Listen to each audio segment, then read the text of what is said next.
The original cartoon came out in 1937, and very evidently so. There's a big focus on her love story with a guy who literally stalks her. Yeah. Weird. Disney just did the unthinkable. Less than a month after premiering its live-action Snow White, the studio has quietly stripped leading actress Rachel Zegler from fresh posters, teasers, and even the official website banner, as if its own princess never existed.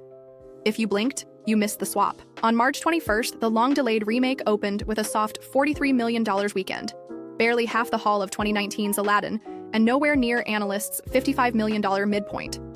By day 4, those tickets were free-falling, and Disney's in-house data flagged the steepest second-day drop for any modern remake.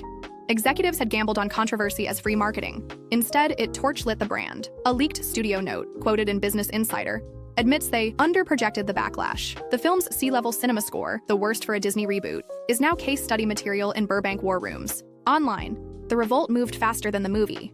#NoZegler rocketed to the top of X within 24 hours. TikTok mashups of Zegler's 2023 soundbites. The prince literally stalks her weird. Racked up 40 million views and supercharged review bombing on Rotten Tomatoes. That swarm forced Disney to scale back its Hollywood gala, axing the dwarfs-led carpet procession and replacing it with a muted press brunch. The Variety headline was brutal. Studio retreats amid Zegler, Gadot controversies. Inside the studio lot, panic slid into triage. Marketing chiefs ordered an instant pivot, recutting TV spots to spotlight Gal Gadot's evil queen while trimming Zegler to silhouette shots or back-facing reaction cuts. One insider nicknamed the maneuver Operation Reverse Apple. Numbers kept slipping. Domestic totals stalled at $84 million after 4 weeks. Worldwide limped to $184 million, less than one-third of its near $270 million production spend. Investors muttered about the $70 million kiss, the minimum reshoot bill if Disney ever recasts. Enter Brett Cooper. 3 weeks before the premiere, she quietly resigned from the Daily Wire, the conservative media company that had cast her in its rival fairy tale Snow White and the Evil Queen. Blogs like Inside the Magic reported creative clashes and a frozen $12 million previs budget once she walked. Cooper's exit killed Benke's family-friendly gambit overnight. With no legal right to her likeness, Daily Wire shelved the entire film, leaving concept art in legal limbo and studio founder Jeremy Boring fielding breach of service threats from vendors. Hollywood loves timing, and hers was perfect. Within days, whispers spread that Disney casting directors were scheduling off-books chemistry reads with Cooper under the label Project Evergreen. YouTubers amplified it. Footage leaked of Cooper in a plain bodice reciting the mirror line, and fan polls erupted, Team Brett or Team Rachel? Public mood was clear. While Zegler's every tweet sparked new outrage, Cooper's clean slate and classically trained soprano felt like a return to safe legacy Disney. Even centrist outlets such as People admitted the studio was exploring fresh talent following a disastrous opening. At the same time, brand risk managers at competing studios took notes. According to Screen Rant, agencies are rewriting influencer actor clauses. Post an incendiary take, lose your back-end points. Hollywood's tolerance window just slammed shut. Meanwhile, Disney's own digital footprint kept shrinking. Fans on Reddit logged dozens of vanished featurettes, including a 9-minute behind-the-scenes short that once topped the film's YouTube playlist. When asked why, a spokesperson mumbled, "Assets rotate on a regular cycle." Translation: wipe the slate, save the brand.